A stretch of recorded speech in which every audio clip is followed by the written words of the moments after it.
আসসালামু আলাইকুম রহমতুল্লাহি ওয়াবারাকাতুহু।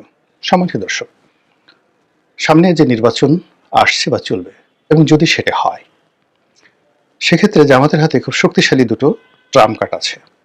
আশ্চর্য দুটি তুরুপের তাস আছে, যে তুরুপের তাস এই মুহূর্তে অন্য কোনো দলের হাতে নেই। আচ্ছা, আপনারা একটু চিন্তা করেন তো নিজে নিজে, যারা এই রাজনীতির বিশ্লেষণ শুনেন বা ইউটিউবে বিভিন্ন কন্টেন্ট দেখেন, একটু চিন্তা করেন জাস্ট 1 মিনিটের মধ্যে। এর কারণ হলো, এই যে দুটো তুরুপের তাস আছে, দুটো ট্রাম্প কার্ড আছে জামাতের হাতে, যেটি বাংলাদেশের এই মুহূর্তে অন্য কোনো রাজনৈতিক দলের হাতে নেই, দুটো একসঙ্গে। তো সেটা কি হতে পারে? জাস্ট 1 2 3 4 চিন্তা করেন। আমি এই ভিডিওটি যখন বানালাম, এই হেডলাইনটি দেওয়ার সঙ্গে সঙ্গে কিন্তু আমার উইদিন 1 সেকেন্ডের মধ্যে কিন্তু আমার এই ধারণাটা চলে আসলো, চিন্তাটা চলে আসলো। যে চিন্তাটা চলে আসলো সেটা আপনাদের সাথে শেয়ার করছি। আর এই সময়টার মধ্যে আপনারা হয়তো ইতিমধ্যে চিন্তা করে ফেলেছেন যে জামাতের হাতে কোন দুটি তুরুপের তাস আছে, ট্রাম্প কার্ড আছে, যেটি দিয়ে আগামীতে রাজনীতির ময়দানে ভেলকিবাজি তারা দেখাবে। ভেলকিবাজি তো বুঝেন, সমস্ত লোকদেরকে বোকা বানানো, বেকুব বানিয়ে ফেলা। যেভাবে আমরা জাদু দেখি, বান দেখি, টোনামারা দেখি, ম্যাজিক যেটিকে বলা হয়, ম্যাজিক্যাল পাওয়ার। তো ম্যাজিক মূলত আসলে একটা কৌশল, এটি বৈজ্ঞানিক পন্থা। কখনো দেখা যাচ্ছে যে কোথাও কোনো রসায়ন হয়, অর্থাৎ আগুন জ্বলে গেল, এটা একটি কেমিক্যালের সাথে আর একটা কেমিক্যাল সেটিকে লাগিয়ে দেওয়া। বা ধরুন, আপনি অদৃশ্য হয়ে গেলেন, আপনি আকাশে উড়ছেন, আপনাকে দ্বিখণ্ডিত করে ফেলা হলো। এই বিষয়গুলো যে হাতের কারসাজি, চতুরতা, এবং মানুষ বুঝতে পারে না, অর্থাৎ যে কাজটি করে তার এই কাজ করার এতটা দক্ষতা যে যারা দর্শক তারা মুহূর্তের মধ্যে বুঝতে পারে না যে আসলে কি ঘটছে। এই জন্য একটা ম্যাজিক বলা হয় একে। তো সেই অর্থে একটা নির্বাচন যদি সামনে হয়, সেই নির্বাচনে জামাত এমন কিছু করবে যেটি আপনি আমি বুঝতে পারবো না, করে ফেলবে। এবং যেটিকে বলা হচ্ছে ম্যাজিক্যাল পাওয়ার, আর বাংলায় ম্যাজিকের অর্থ ভেলকিবাজি। তৃতীয়ত যেটি হলো, প্রথমে তুরুপের তাস, এরপরে হলো ভেলকিবাজি। আমি একটু সময় নিচ্ছি এই কারণে, সো দ্যাট কোন দুটি তুরুপের তাস তাদের হাতে আছে এটা নিয়ে আপনি একটু চিন্তা করার সময় পান। তো তুরুপের তাস নিয়ে বলবো, ভেলকিবাজি নিয়ে বলবো, আর থার্ড যেটা বলবো সেটা হলো যে জামাত যে সামনের নির্বাচন যেটি করবে সেটি একটা ম্যাটিকুলাস ডিজাইনের অধীনে তারা এই কাজটি করবে, এবং that will B a new meticulous design.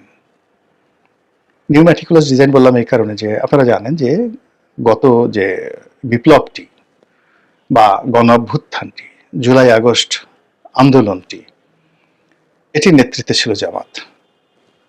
Doctor Mohammad Yunus, Mahfuz, অথবা ধরুন জনাব তারেক রহমান সাহেব, বিএনপি, আরও অনেক দল এটার ক্রেডিট নেওয়ার জন্য বা অনেকে তাদেরকে ক্রেডিট দেওয়ার জন্য যত কথাই বলুক না কেন, নিষ্ঠুর এবং নির্মম বাস্তবতা হলো যে এই যে আন্দোলনটি, এটিকে দানা বাঁধানো, এটিকে লালন পালন করা এবং এটাকে পূর্ণতা দেওয়ার জন্য যে একটা পরিকল্পনা, সেটি প্রায় 1.5-2 বছর আগের থেকে জামাত করছে।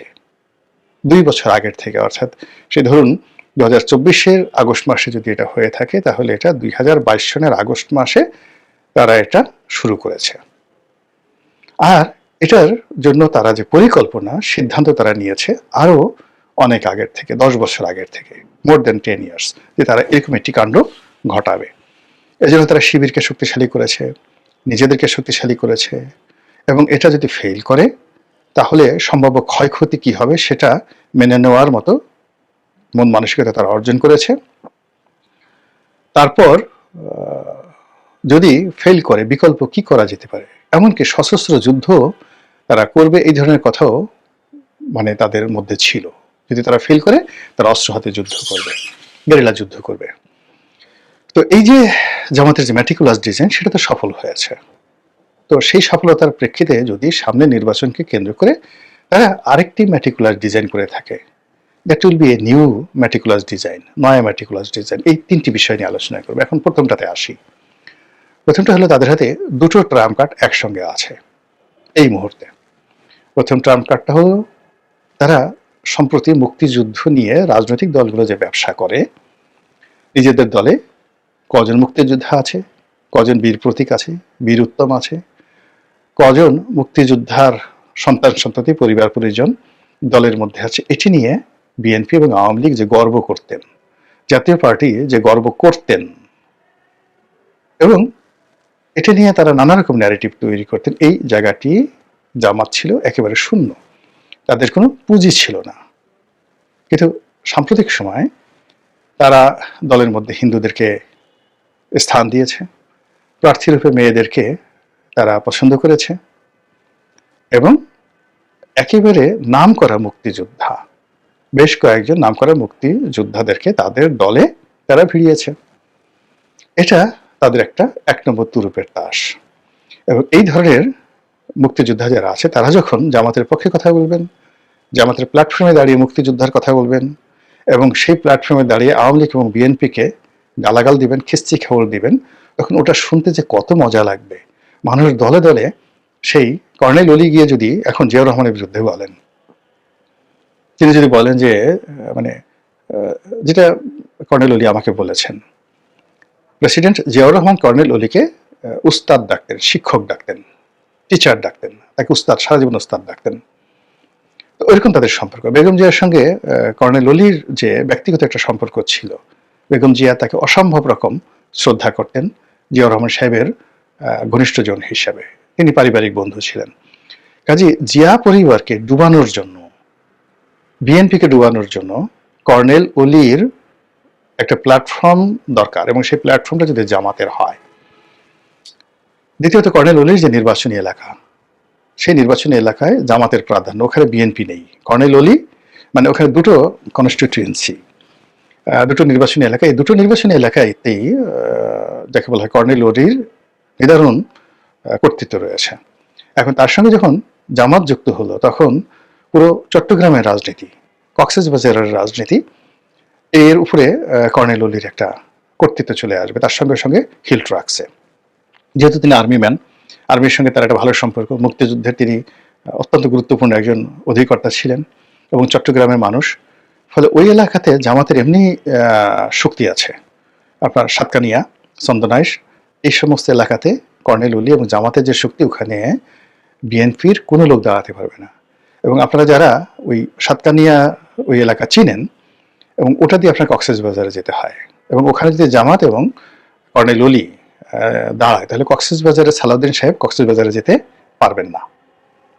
অন্যদিকে এদিকে এসে যদি আপনি নোয়াখালী, সীতাকুণ্ড, এই কিছু কিছু এলাকাতে আছে যেখানে জামাতের আধিপত্য আছে, চট্টগ্রামে যাওয়ার পথে চট্টগ্রামের লোকজন মানে সেখানে একটা শহরে তাদের একটা শক্তি আছে।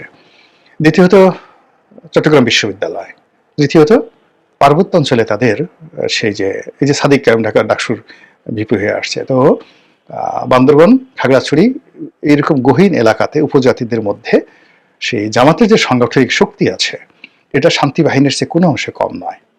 তো সেই জায়গাতে কর্নেল অলি, মেজর আক্তারের মতো লোক এখানে যে আসছে, তারা মঞ্চে দাঁড়িয়ে যদি বিএনপিকে এবং আওয়ামী লীগকে ধুমসে গালাগালি দেয়, এগুলো শুনতে মানে মানুষ কি করবে, পালা গানের মতো সে শুনবে। বিচার গান যেভাবে শুনে, পালা গান যেভাবে শুনে, তারপরে ওই যে গাজীর গীত যেভাবে শুনে, এইভাবে কর্নেল অলি এবং মেজর আক্তার এরকম আরো 2-4 লোককে যদি জামাত বের করে, এবং যদি জামাত মনে করে শাহজাহান ওমরকে বের করে নিয়ে আসে, ব্যারিস্টার শাহজাহান ওমরকে বের করে নিয়ে আসে, তো এরা যদি বলতে থাকেন জামাতের মানে বিএনপির বিরুদ্ধে এবং আওয়ামী লীগের বিরুদ্ধে, এটা তাদের একটা নাম্বার 1 তুরুপের তাস। 2 নম্বর তুরুপের তাস এই 24-এর যে গণ অভ্যুত্থান, 24-এর যে আন্দোলন, এটা জামাত এবং এনসিপিকে বলা হতো যে জামাতের বি টিম, এনসিপি স্বীকার করেনি, কিন্তু এখন তাদের ঐক্য হয়ে গেছে, ফলে এটা প্রকাশ্য, ওপেন। তো এনসিপি, এবি পার্টি, জামাত, মূলত তারাই কিন্তু এই যে 24-এর গণ অভ্যুত্থানের আগের যে মূল যে কাজগুলো, গ্রাউন্ড ওয়ার্কগুলো, তারা কিন্তু এই কাজগুলো করেছে। এর সঙ্গে দেশি যোগ থাকতে পারে, বিদেশি কূটনীতিকদের যোগ থাকতে পারে, আরো অনেক কিছু, বাট মূল হলো এখানে জামাত এবং এনসিপি। এবি পার্টির কথা বলছে অনেকে, কিন্তু এবি পার্টি আছে, কিন্তু আমি এনসিপির কথাই ধরি, এখন সেই এনসিপি তাদের সঙ্গে আছে। ফলে এই 24-এর গণ অভ্যুত্থান নিয়ে, ইনক্লুডিং ইনকিলাব মঞ্চ, যখন জামাত কথা বলবে এবং তারা যখন ওইভাবে গালি দিয়ে বলবে, যে যেমন একজনের কথা বলছিল না, যে সন্তান হয়ে, নতুন পোলা হয়েছে, সন্তান হয়ে বাপের সাথে মানে করতে যেও না, গোলাম পরোয়ার সাহেব একটা কি কথা যেন উনি বলেছিলেন, পাঙ্গা নিতে যেও না বা কি একটা কথা যেন বলেছিলেন। তো তদ্রুপ যদি বিএনপি নিয়ে, তারেক রহমান সাহেবকে নিয়ে, মির্জা ফখরুল সাহেবকে নিয়ে, অন্যান্য যে সকল মির্জা আব্বাস রয়েছেন, তাদেরকে যদি বলেন যে 24-এর এই যে গণ অভ্যুত্থানের প্রেক্ষিতে তারেক রহমান সাহেব দেশে আসছেন, খালেদা জিয়া মুক্ত হয়েছেন, চিকিৎসার জন্য বিদেশে গিয়েছেন, বিএনপি রাজনীতি করার সুযোগ পেয়েছে, বিএনপির নেতাকর্মীরা সব জেল থেকে বের হয়েছে, সবই 24-এর গণ অভ্যুত্থানের কারণে, এবং এই কাজটা জামাত করেছে। জামাতের দয়ায় এই কাজ করে, জামাতের কর্মের কাজ করে, কাজ করেছে জামাত, আর ফল খাওয়া তোমরা, এটা হবে? আপনি বলেন তো, এই কথার উত্তর কিভাবে বিএনপি দেবে? দিতে পারবে না। এর কারণে রেকর্ড আছে তো, নির্বাচন মানে এই যে জুলাই আগস্ট বিপ্লবের সময়টাতে জুলাই মাসে মির্জা ফখরুল সাহেব কি বলেছেন, জুনে কি বলেছেন, আগস্ট মাসের 1-2 তারিখে কি বলেছেন, এগুলো সব রেকর্ড। এখন সেই রেকর্ড যদি একদিকে বাজানো হয়, আর জামাতের যারা লোকজন রয়েছে, এনসিপির যারা লোকজন রয়েছে, জামাতের প্ল্যাটফর্ম ব্যবহার করে যদি এই 24-এর ব্যাপারে তারা খোঁটা দেয়, যে তারেক রহমান সাহেব যে বাংলাদেশে আসছে তা আমাদের জন্য, আমাদের দয়ায়, আমাদের করুণায়, বলেন তো কি জবাব দিবে? এ গেল তুরুপের তাস। এই তুরুপের তাস সামনে নির্বাচনে ব্যবহৃত হবে, ভীষণভাবে ব্যবহৃত হবে, এতে কোনো সন্দেহ নাই। এরপরে যেটা আছে সেটা হলো যে ম্যাটিকুলাস ডিজাইন, যেটা বললাম যে নয়া ম্যাটিকুলাস ডিজাইন। নির্বাচনকে কেন্দ্র করে পর্দার আড়ালে যে খেলাগুলো হচ্ছে, সব কথা যেহেতু ডকুমেন্ট নাই, আমি বলতে পারবো না। এখানে দেয়ার আর ম্যানি পক্ষ, এজেন্সিস, ম্যানি এজেন্সিস, যেটিকে আমি পক্ষ বলি, তারা পর্দার আড়ালে যে সকল খেলা খেলছে, অনেকগুলো প্রার্থী স্বতন্ত্র হিসেবে, বিভিন্ন দলের প্রার্থী হিসেবে, আপনি যাদেরকে কাউন্ট করতে পারছেন না, তাদেরকে ভোট ম্যানিপুলেশন থেকে শুরু করে অন্য বিষয়ে আগাম জানিয়ে দেওয়া হয়েছে তোমরা এমপি হবে, অথচ আপনি তাদের নামও এখনো জানেন না, বলা হয়েছে তাদেরকে এমপি হবে। এই যে একটা ম্যাটিকুলাস ডিজাইন, নয়া ম্যাটিকুলাস ডিজাইন, এটা বিএনপির লোক কিন্তু এখন পর্যন্ত কল্পনাও করতে পারছেন না। ফলে কি হলো, এই যে নির্বাচনের যে সময় যত ঘনিয়ে আসছে বা ঘনিয়ে আসবে, কিংবা নির্বাচনের সম্ভাবনা যদি বাদ হয়, নির্বাচনের একটা নতুন ডেট, মানে যেভাবেই যাক না কেন, নির্বাচন হলে জামাতের এক ধরনের প্ল্যান এ আছে, নির্বাচন যদি ডিলে হয় জামাতের প্ল্যান বি, নির্বাচন যদি একেবারে সহসা না হয়, কোনো একটা পরিবেশ পরিস্থিতি তৈরি হয়ে যায়, তাহলে প্ল্যান সি। সেই প্ল্যান সিকে মোকাবেলা করার জন্য জামাতের যে মাস্টার প্ল্যান আছে, ম্যাটিকুলাস ডিজাইন আছে, এই ডিজাইনটি মূলত বিএনপি বা অন্য যে রাজনৈতিক দলগুলো আছে তাদের কিন্তু সেই ডিজাইনটা নেই। আরেকটি হলো যে নির্বাচন, এখন সেই নির্বাচনে যে তারা যে ম্যাটিকুলাস ডিজাইন সেটা করবে, এটা তো বললাম যে এইভাবে এইভাবে। আরেকটা হলো ভেলকিবাজি, মানে আপনি দেখাবেন কলা, দিবেন মূলা, দেখাবেন আপেল, খাওয়াবেন মাকাল ফল। তো এই যে এই মুহূর্তে দেখুন যে জামাত কেন্দ্রিক যে নাটকগুলো তৈরি হচ্ছে, এই প্রতিদিনই এ আসছে, এ যাচ্ছে, এটা হবে, এটা হবে না, মানে সব মিলে ঘুরে ফিরে জামাত একবার সেই ঘুড়ি রশি ছেড়ে দিচ্ছে বিএনপির দিকে, আবার রশি টান দিচ্ছে, আবার একদিকে একটা তথ্য দিয়ে দিচ্ছে, আর একদিকে আর এক তথ্য নিয়ে টানাটানি করছে। পুরো জিনিসটাই একটা নাটকীয়তা, একটা ভেলকিবাজি রাজনীতির ময়দানে। এটাকে আপনি নির্বাচনের যুদ্ধ হিসেবে যদি বর্ণনা করেন, তাহলে অনেকটা গেরিলা কায়দায় তারা যে কাজগুলো করছে, এটি তাদের যারা প্রতিপক্ষ তারা এখন পর্যন্ত কাউন্টই করতে পারছে না। যখন জামাত বিএনপির সঙ্গে ছিল বিভিন্ন সময়টিতে, বিএনপি যারা লোকজন আছে তারা শুধু জামাতের দাড়ি দেখছে, টুপি দেখছে, কেমন দাড়ি কেমন টুপি, আতর মাখে গায়ে, এরকম দেখছে, লুঙ্গি পাজামা পাঞ্জাবি দেখছে। কিন্তু জামাত যে কাজটি করেছে, এখন যেটা বুঝি, বিএনপির লোকজন